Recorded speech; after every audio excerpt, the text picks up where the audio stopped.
Hey everyone, this is Nina from Student Dream TV, bringing you the best money tips and tools to secure the bag before and after you graduate. Welcome back, everyone, to Student Dream TV. I'm your host, Nina Uguomo, and here we share money, investing, and startup tips for the Black collegian. I'm super excited to bring to you a special guest and a friend, Chisa. He's coming all the way from Rutgers University, a recent graduate who has started his own company and is really living out his dream in a very profitable way. And so today we're just going to talk about how he built it. And we're going to share with you just some advice and tips on how you can not only survive during this time of crisis and COVID, right? But what are some ways you can actually really thrive and make money remotely from your home through investing and through starting up a business. So stay tuned.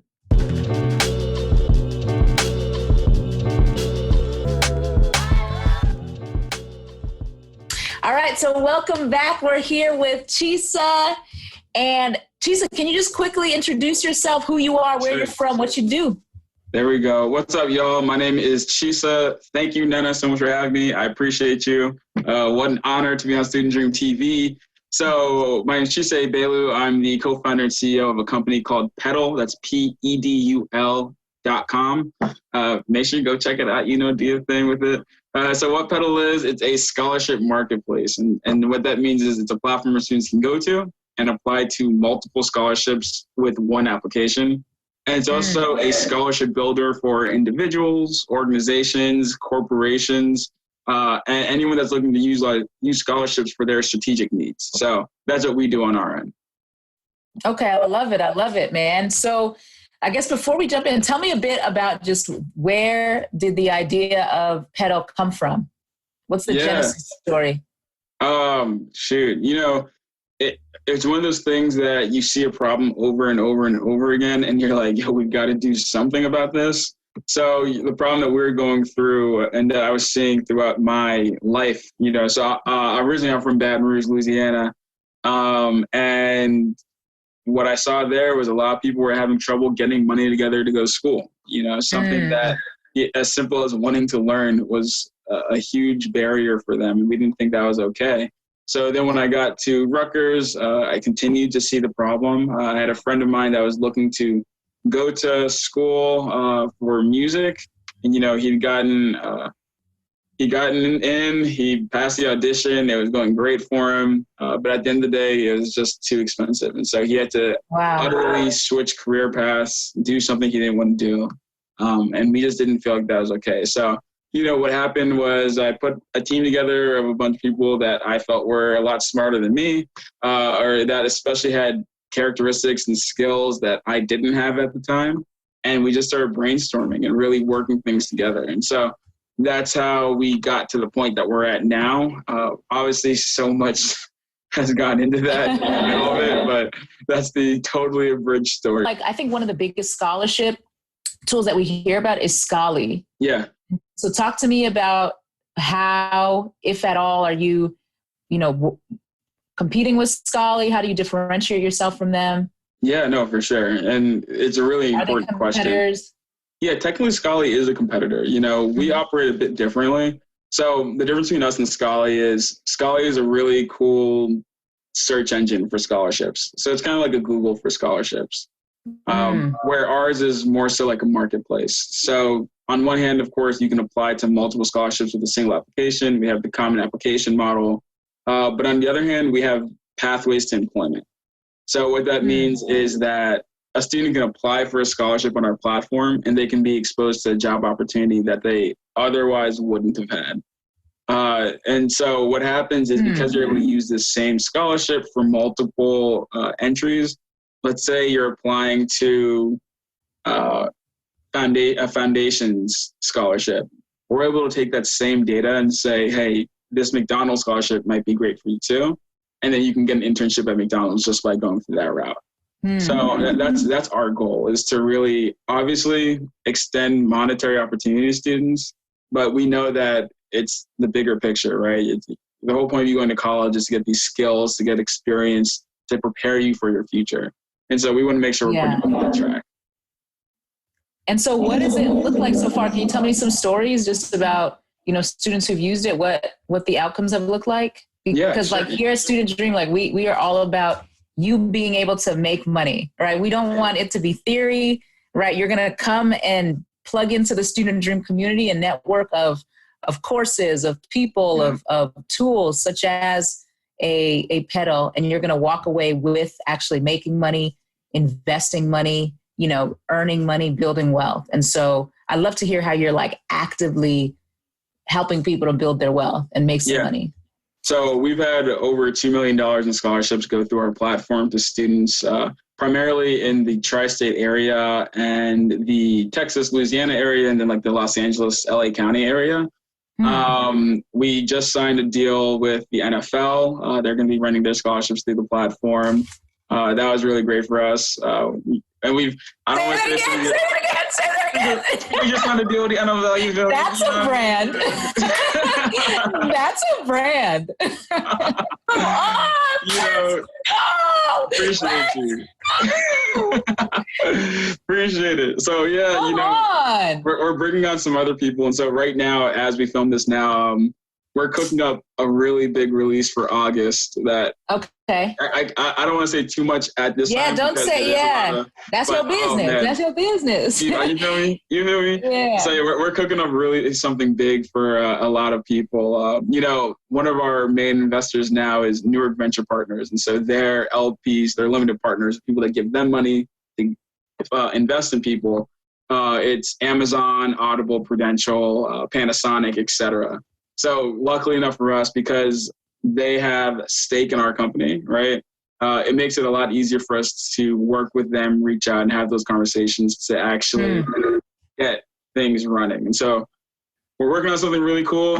We have a lot of different celebrities and influencers on board as well. And it's definitely COVID-19 related, but we want to make sure we're going to be supporting the people that we feel have kind of been most forgotten. So we're putting something really cool together. So that's some, obviously there are success stories in the past, but what we're doing now. And hopefully if you follow us on Instagram or follow me or just stay up on Student Dream, you'll be able to see this whole thing unveil. So I can't wait. Right.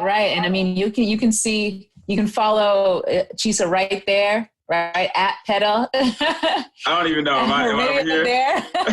We'll see what we do in the editing. We'll make it work. But so Chisa, how old are you? I just turned 26. Come on, man. So it is April 30th, 2020. Yes, sir. And this brother just turned 26. When was your birthday? Oh, I guess it was end of September. My bad. Okay, come on. That don't count. You a little. That's like half a year ago, but that's cool. But in Corona time don't move. I know, right? That's like in Corona I ain't been outside in a minute. That's amazing, and I think I love your story because, did you ever going from being a journalism major to an entrepreneur?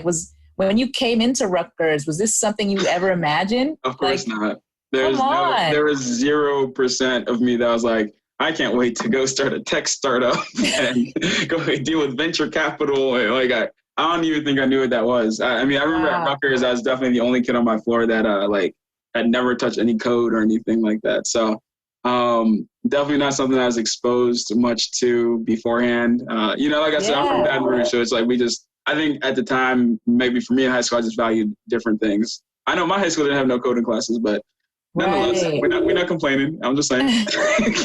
And so but what changed it? Because I think for so many of, the students watching right now, right there, either maybe y'all just graduated college or you're, an undergrad right now, you're a sophomore, junior, freshman, and they're like, man, I didn't know you could do that. And I know for me, when I was at Howard, I always loved business. I had a lemonade stand growing up. I used to sell candy until someone snitched on me. My first job was at McDonald's.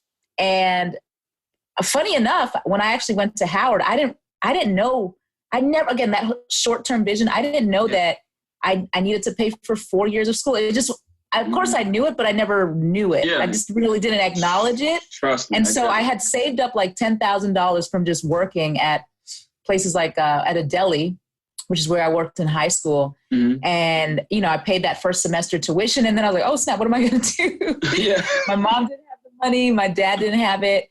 But thankfully, like a friend had told me about the United Negro College Fund and scholarships. Wow. And so literally, this is so funny because I don't think you ever knew this. No, I don't talk about it anymore. But I earned about $80,000 worth of scholarships during my time at Howard. Literally, it was my job just to write scholarships. I'll show you. I'll put on the screen. You guys can see some of the scholarships I won from, like Wells Fargo, McDonald's, Verizon. Wow. So many local scholarships. It was literally my job, to the point where my refund check wasn't in loan, but it was from scholarships. That's amazing. Yes, it is so dope. And so I haven't thought about it in a while, but I was like, yo, like, this needs to be like, if you're, it should be your full-time job applying for scholarships. Yeah, you know, honestly. So, I mean, I'm kind of going around in a circle, but yeah, like, what do you say to the student who's never even, what's going to plant that seed for them to know, like, yo, this is a career option for you. Not everybody's an entrepreneur per se, right? Mm-hmm. But anybody for sure, and I mean, can be an owner. And we want to encourage y'all to like build your wealth. And that means you have to make more money than you spend, which means part of your plan should be scholarships, like just exposure. Talk to us about that, kind of just changing our mindset. You know, I think for us, what really triggered us into this pathway was intentionally identifying problems that you're seeing in your life and thinking of ways to find solutions to them. You know, I personally never imagined going down this pathway, but when you constantly see people, you know, having to drop out of school, not because they got in trouble, not because their grades are bad, but they just can't afford it, you start thinking like, how can we fix this? And so we want to make more nanas. You know, we want to make more situations where students can get these scholarships. And so for us, we're making sure that on one hand, the students don't have to work as hard. You know, you don't have to open 70 different tabs and apply individually one by one. So that you can get that streamlined process to these scholarships. And on the other hand, we want to bring more of those companies on board. We want to bring as many of them on board to source and push these scholarships out. And it's great for them too, because while, let's say, McDonald's might attract one type of student, you know, they're going to be exposed to a whole new type of student that otherwise would have never thought they could work at McDonald's or even be exposed to the opportunities. So we just want to connect the dots, you know? Yeah. So about intentionally looking at problems that you're affected by, or people around you are affected by, and actually taking the next step to solve it. Living an intentional lifestyle is a game-changing mindset.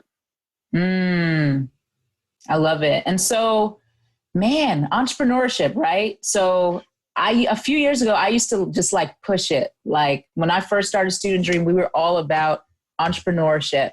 Like that is the way you build wealth. Because again, I moved to New York and I was working at a big ad tech company, learning about venture capital. And as a former athlete, I'm like, yo, I want to play this game. Why did anybody tell me about this game? Hey, why didn't anyone tell you? For real. Yes. And so, but again, you have to learn how to play the game. But even, you know, realizing it's a game, the way I look at wealth, right? I think personal finance is like peewee leagues, right? Like everybody should play. Everybody should know how to do that. Yep. And then I look at investing as kind of like varsity basketball, right? So there's a little bit of a learning curve, but like you can still learn it, you can still play. Yep. And then I would say entrepreneurship is basically the professionals in that, you know, it's not for everybody, but it is for some people. And even as a professional basketball player, you could play in the Euro League, right? You could play in the G League, you can play in the NBA, right? You can make money across the board. You know, exactly. But I think that you got to learn how to play the game. And I think it's important to at least start with knowing that this is a game that you can play. Truly. And so for all the students who are out there, specifically like the graduating class of 2020, you know, it's like, yo, a lot of students are graduating this Saturday, and it's like, isn't that crazy?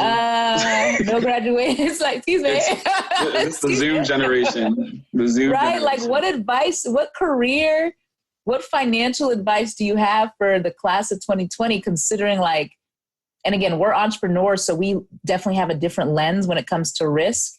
and circumstances. But for those who are kind of like, yo, I'm scared, rightfully so. Yeah. Like what advice do you have for them? This might sound a bit counterintuitive, but the advice that I would say that I know it has helped me most, especially coming to this region, is this is a great time to build your relationships. And so what I mean by that is, something I did initially when I was looking for internships, because I knew I didn't know anyone in New York, know anyone in New Jersey. But then I did it when it came to entrepreneurship as well, was I utmost literally created an Excel doc and I created a list of 100 people going through LinkedIn, going through all types, just going through Google, 100 people whose jobs, positions in life, just 100 people who I said, I'd like to learn from these people. I want to be these people. I love that. And I found either relationships to them, whether that's, oh, they went to Rutgers too, or oh, they're from Louisiana, oh, they're from Jersey. Just the smallest of connections, oh, they're from Tennessee. Hey, that's only 700 miles from where I'm from. Let me reach out. So it's like just finding the smallest connection and finding their emails. I use this app, this website called hunter.io. And I use it the email, man. That's the sales development rep's dream, baby. I know that game. Yeah, I know you're familiar. Yes, anybody doing any type of outreach, because you need to find people's emails, hunter.io is a free tool to find the right emails. Yes. So, I use that and I sent out, saying to them like, hey, I saw your experience at this company and I saw you did this at this company, right? Making it personalized. This is really sales, right? If you have time, I'd love to get 10 minutes just to get on a call with you, learn more about what you've done. And then really forming that relationship, like every holiday, every, the random Labor Day, Christmas, like it would be Kwanzaa. Happy Labor Day, sir. Right? Any opportunity to message them and say like, hey, just thinking about you, happy Labor Day, da-da-da. And those relationships really helped me an immense amount, right? It's like getting these news stories out about what we're doing, or, a lot of times for me, especially being here in New Jersey, someone would be like, hey, I'm driving from Maryland back into the city in New York. Do you want to stop and get lunch? Like if I'm close to you, I'd be like, yeah, sure, definitely, right? Yeah. And these relationships are what expose you to an immense amount of opportunities, either career-wise or just investment-wise or just your angel investor-wise, right? That will bring money to you. So intentionally. Can you tell me about what that's looked like for you, like a specific example, a story? Oh, yeah. I mean, one of my great mentors now for me is he's a producer at CNN. So something that we did, and this was about playing that game. When we needed to get investment, when we needed to get in front of people, we clicked our press buttons. We knew we were doing something really big and we needed attention on it. So I reached out to my mentor. He's at CNN. He connected me with his boy over at Bloomberg. We were able to get that Bloomberg article. We were able to get a Bloomberg video. From there, we were able to push that to get all these other press runs to where now these VCs, these angel investors are reaching out to us. Come on. It's all connected. It's all connected. Yo. And you guys, this is like, I've known Chisa for a while, but this is my first time really kind of diving deep in, like what's happened over the last few years. So that's, come on, man. Let's go. Crazy trip. So, I mean, that's what we did. Those buttons we pushed, but it all goes somewhere. Everything you're doing, even the L's, the failures, the losses, it definitely is all stepping stones to learning how to get to that next step. So for that Zoom generation, that class of 2020, everyone's at home. Everyone's in front of their computer. Reach out to people, make that list of 100, send out those emails, make it personal, make it nice. People, if someone emailed me right now and said they want to just like get my advice or just connect, that I would be so honored, right? And a lot of people feel that way. So utilize that, take advantage of it, be friends, get mentors, and obviously none of it doesn't have to be a transactional relationship, but just learn from these people. Be the mentee, and then you can be the mentor for other people.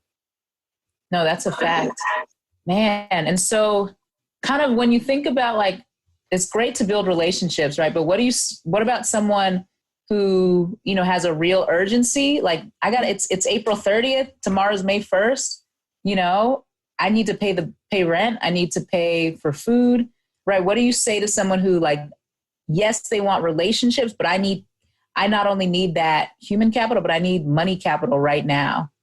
Mm-hmm. I mean, something that we did, not a lot of people know this. Talk about it. Let's be real. What we did to fund a lot of our stuff, because obviously we didn't have money for a long time, a really long time. How long? Like until we did, like that was like 2-3 years, honestly. Yeah. We were just pushing things out on our own.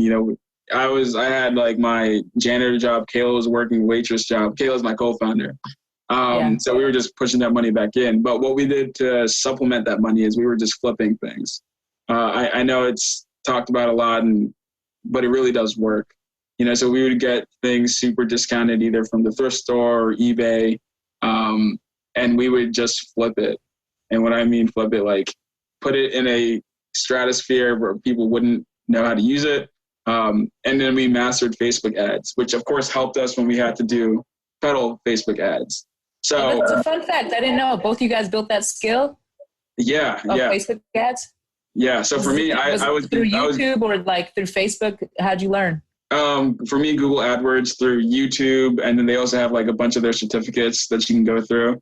KAYLA was going through this like Facebook group, where it's like a Facebook ads learning group where everyone just helps each other out. They're out there for sure. Come on. You guys are so resourceful. Like, that's so dope. I mean, because I'm a journalist, so to speak, when it comes to I'm very curious, and that's just so dope to see. I didn't even know that. Like, you guys, it seems to be this recurring theme of like being intentional, being curious, being bold and consistent, and being resourceful. I think, again, as Black entrepreneurs who, I don't have, it's so funny, some of the stories you hear, like, I really, I'm like, I don't have somebody who just has $1 million. Like, I don't have that. No. You got to get creative. Wow. You got to get creative. But you do what you have to do. There's no shame in the game. No, not at all. I think about, I mean, oh my gosh, I've done everything. If I could show you guys different pictures, I'll put them up right here. Like, I have, oh my gosh, it's so funny when I look back, like, I'm sure you do as well, but I look back and I'm like, all right, I was a Postmate at one time. Yeah. I did a 2-session 19-day sleep study. 19 days. 19. Oh in my the hospital. goodness. Couldn't leave the hospital. I did a bunch of surveys. I reffed men's basketball, intramural basketball, right? Oh. I was called out of my name one time. Men be tripping sometimes. Yeah, so I get it. Because you got to eat. I worked at a pop-up Japanese restaurant. Oh, I love that. That's amazing. Yeah, because I had to eat, but I wanted to fulfill my dreams. Like, one day I would be at the sleep study, the next day I would be hosting an event at the White House. It was exactly. Just like, you got to do what you got to do until you can do what you want to do full time. Exactly. And so that's some of the hustle of what it looked like for you guys. You learned Facebook ads, flipping things. And then what do you think really helped you to get that breakthrough? You know what I'm saying? Mm-hmm. Of like, because I think just thinking about some best practices that, students listening, graduates listening can be applying right now, specifically, especially those who are curious about entrepreneurship. Maybe they've watched Shark Tank or they've watched all these other series. But I'm always like, yo, go for it. What advice do you give for them, especially as we are all at home? What steps can they be taking? I mean, honestly, the thing that changed for us was we got the right people noticing. That's what changed it for us. Suddenly it was opportunities that were going to other people were now in the running for us as well. And I got to give a big shout out to Anthony Frazier, who is the first person really in Newark to take notice of what we were doing and just like invite us in to.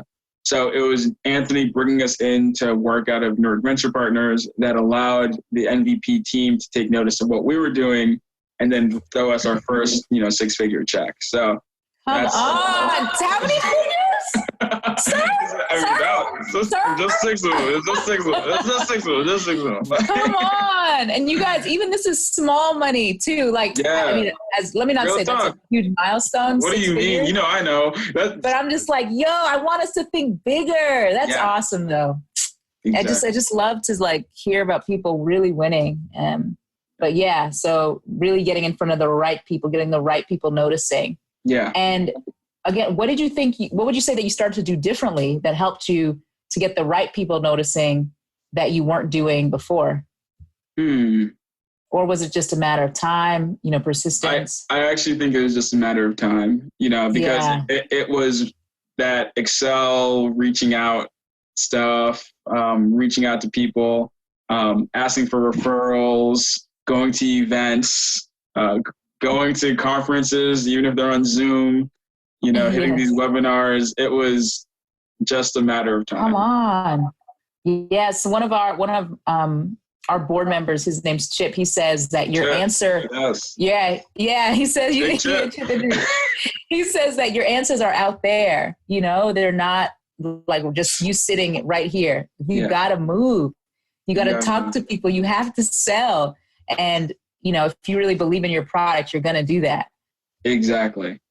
It's a beautiful process. You run into a whole bunch of things that you otherwise would have had no business running into. And that's the fun. Yeah, man. And so what would you say, like, gosh, I have so many questions, bro.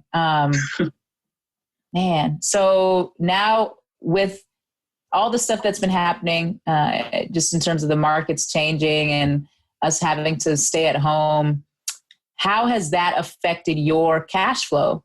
Yeah, it was big for us. Honestly, when everything took place, when all the stay-at-home orders got official, what we do for corporations most immediately is we talent source for them. They're using our platform so they can get the best student talent lined up and so that they can get these long candidate pipelines to hire people. And so for us, a lot of our contracts were beginning to come in exactly when the stay-at-home orders started because they were implementing for the summer and, the way scholarships work. So for us, we really lost like a smooth right off the top $200,000, like disappeared. So that's what really pushed us to get creative to make sure that in a time when our student users utmost literally need us most, we can still implement this money and this cash flow into our system to be able to push it towards them. So it hit us pretty hard, but our creativity was able to hit back harder. So I really do believe that once all of this is said and done, we're not just going to survive, we're going to thrive in a new way. Come on. And it's going to implement us and put us in a position to get more notice than we would have otherwise. So I'm not scared, I'm not mad, I'm not worried. But I obviously, I want things to move faster, but you have to work on other people's time sometimes. So you just got to be patient. No, that's a fact. And so what would you say, because just adjusting, right? I think the word of the season is adjust and adapt. What? The word of the season is adjust and adapt. And I mean, I'm a point guard, right? I'm a ball player. Yeah. Loves loving basketball. So if you know that quote, you know that quote. That's me and you loving basketball, baby. I'm a ball player. You adapt, you pivot. And so how have you been adapting and pivoting, right? What does that look like? Can you go into that a little bit? Do you mean like for me personally or for Pedul? For both. I think it's important to understand like both the human side and the business side. Yeah. I mean, on the human side, I just became way more self-sufficient. Everything that I liked to do before, a lot of times for me, my stress relief is just like making music. And so beforehand, if I want to make music, I'd write something up. I'd go to one of my friends, they'd make an instrumental, write a beat for it, or vice versa. And we'd go to like the studio in Elizabeth or like in Newark or like Bloomfield, etc. And we just laid down. Now, obviously, I can't just go do that.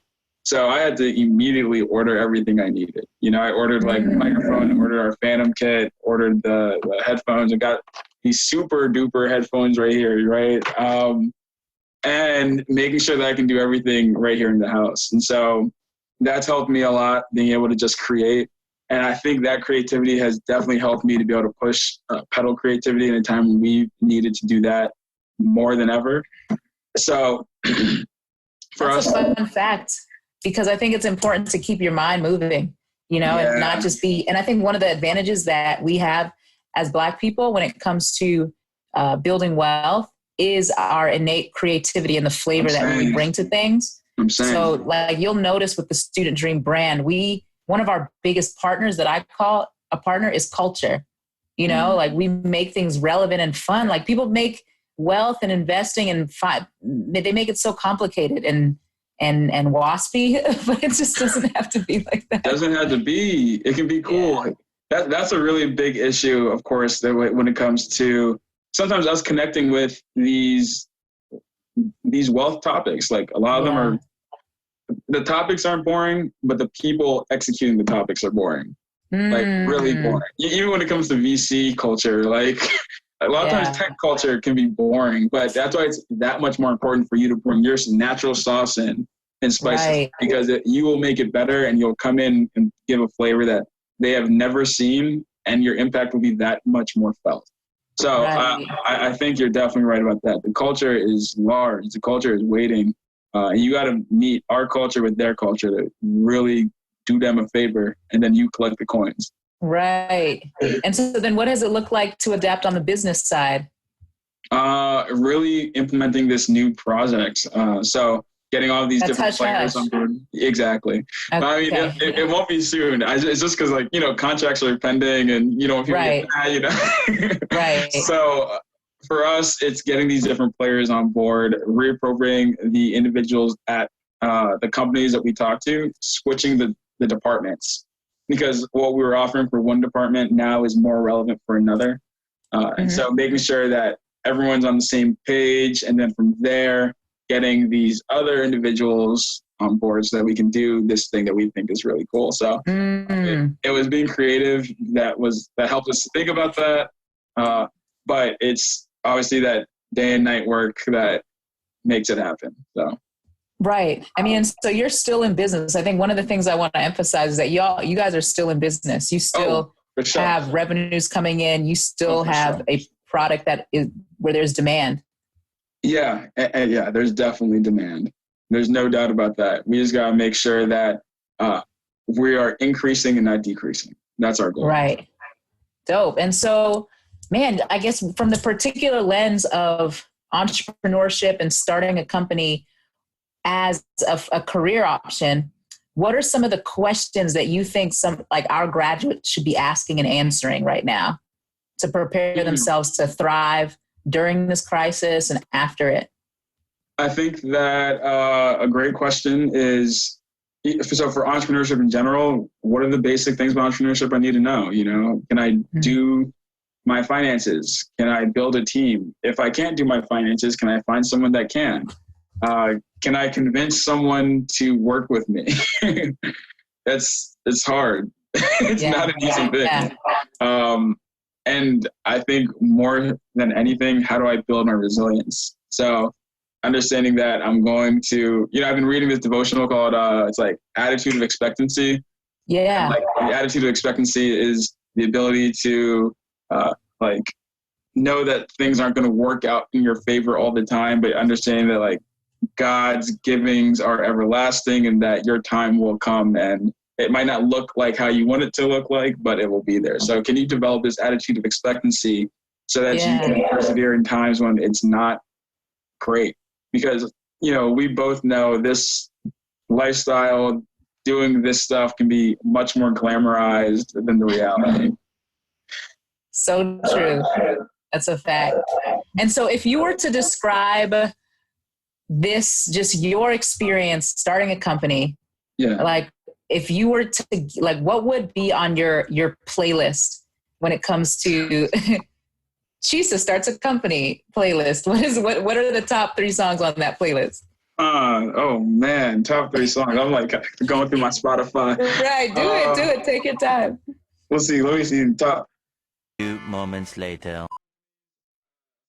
Top 3 songs would be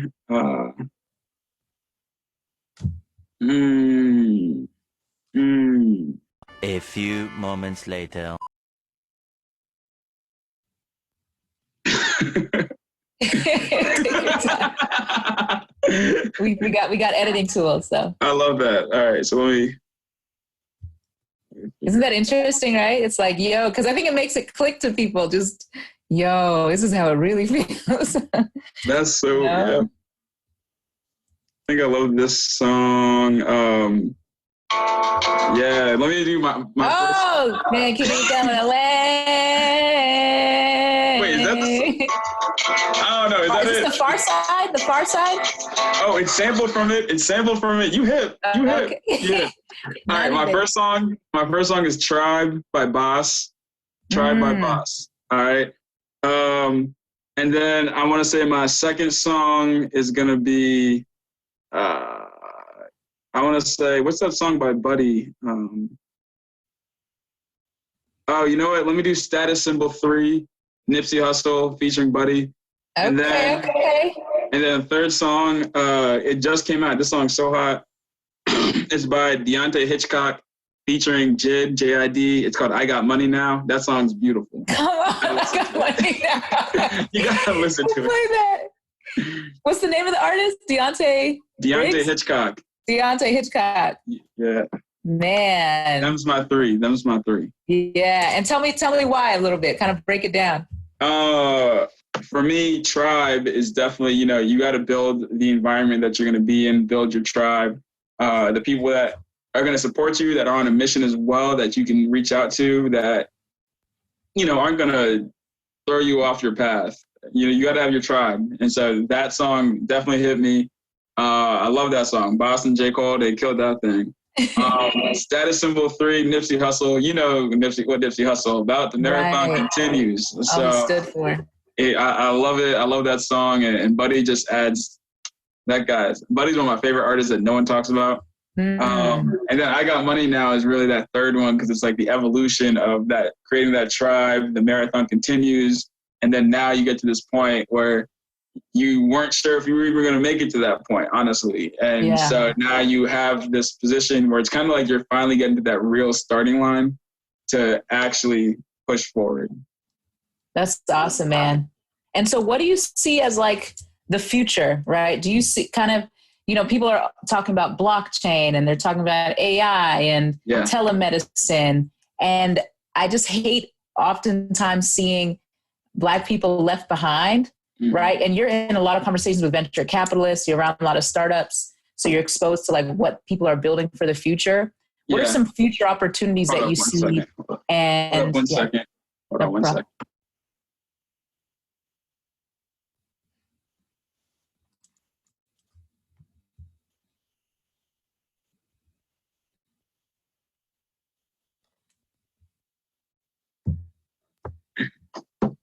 All right, bet.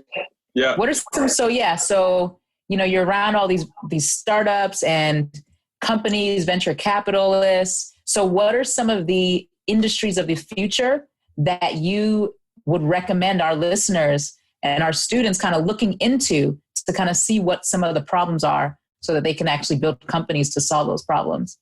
Because I oftentimes see when it comes to these industries of the future, our people are left out, because of the lack of knowledge. And so I want to begin to expose them to it. So talk to me about any opportunities you see.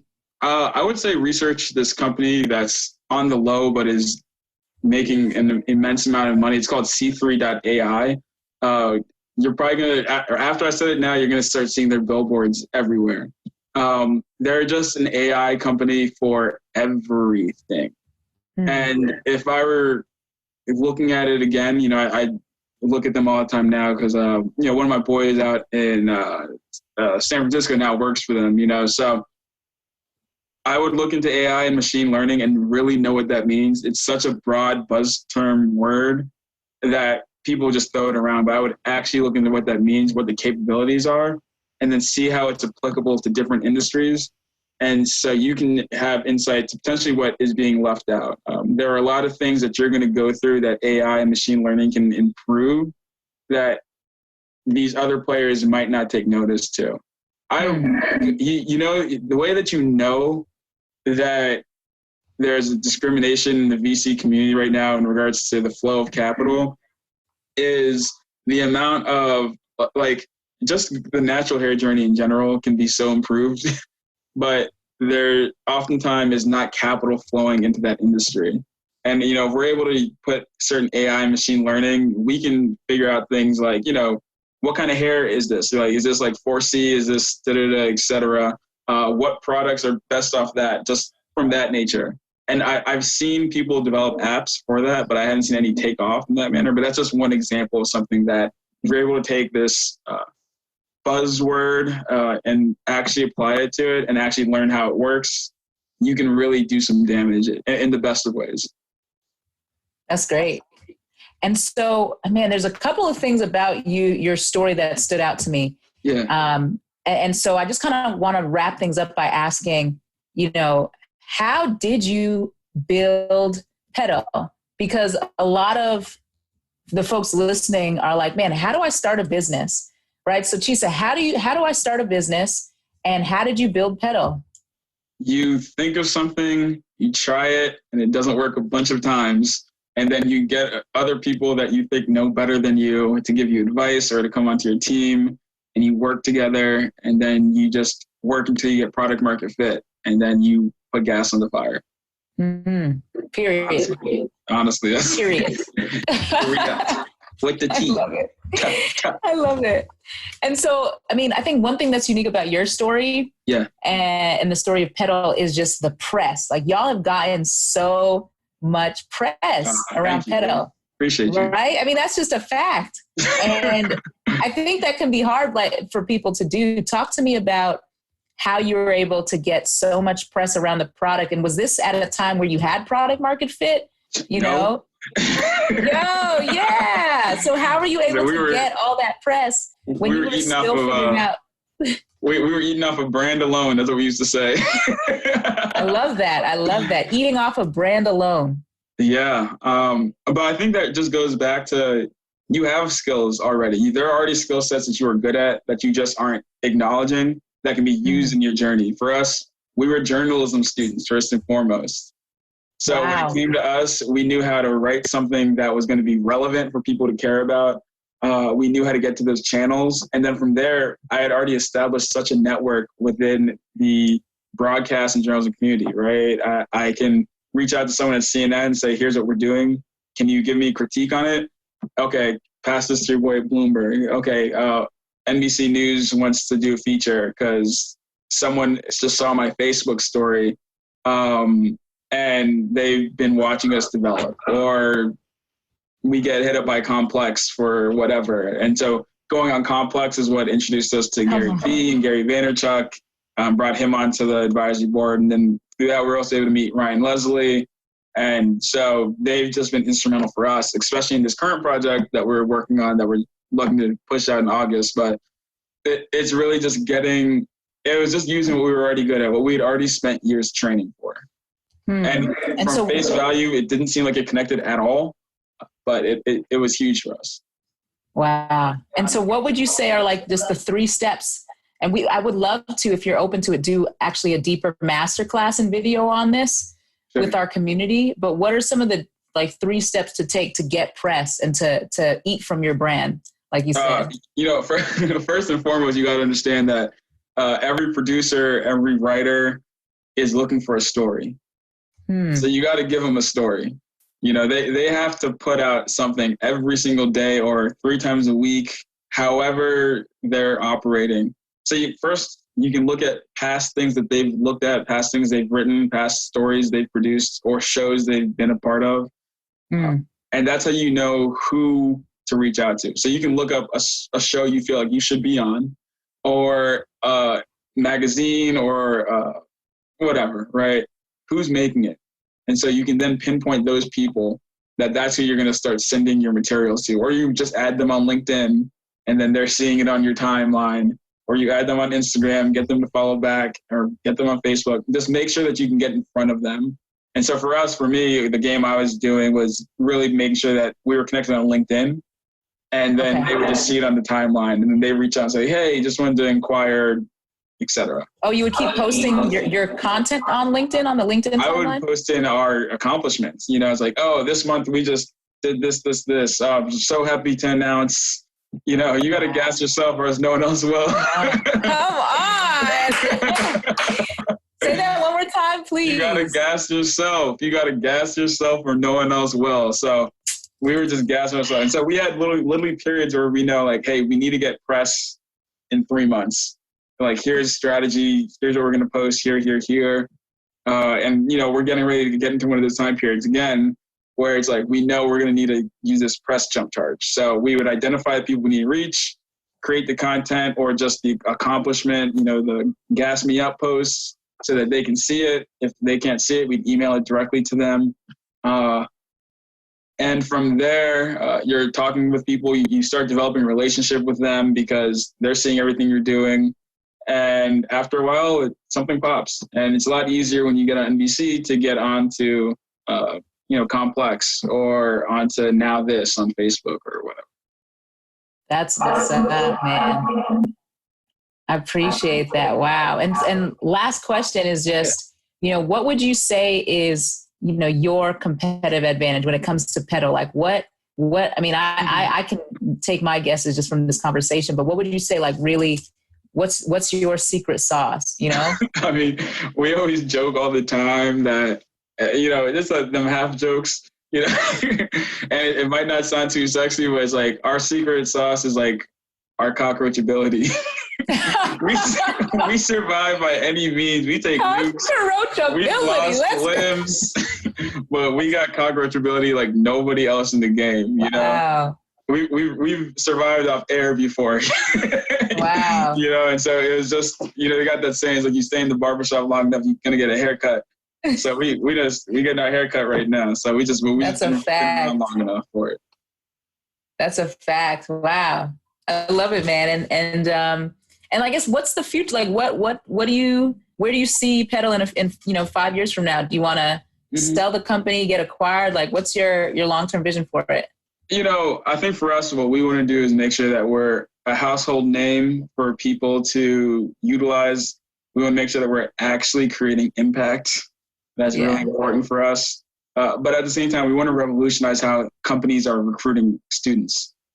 It's kind of like put your money where your mouth is situation. So we want to make sure that if these companies are really going to get to the students that matches them the most, that they can put up these scholarships and put more money into the ecosystem for people to learn more, obviously to increase access to education, and just create this beautiful ecosystem of education, staffing, sourcing, experiences, and then really build off of that. And so we have a few other things in the pipeline that COVID got cool, but as soon as they warm up again, I think it's going to really help us to get to that household name level and ensure that every student that is not just going to university, but is taking that secondary education, that higher education level is going to be a part of. And so that's our goal. We want to make sure that we're getting trade schools, we want to make sure we're getting good cosmetology schools, whatever education that is best for them.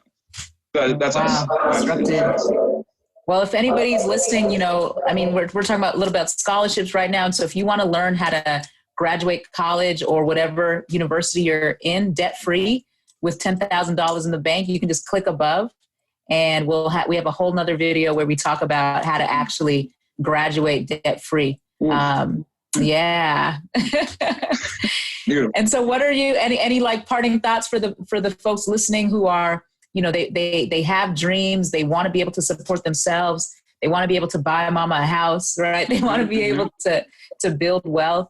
Any last, final thoughts for them? I just read about this. I'm reading this book right now called Atomic Habits. And there's one section in the book where it says something along the lines of winners and losers have the exact same visions.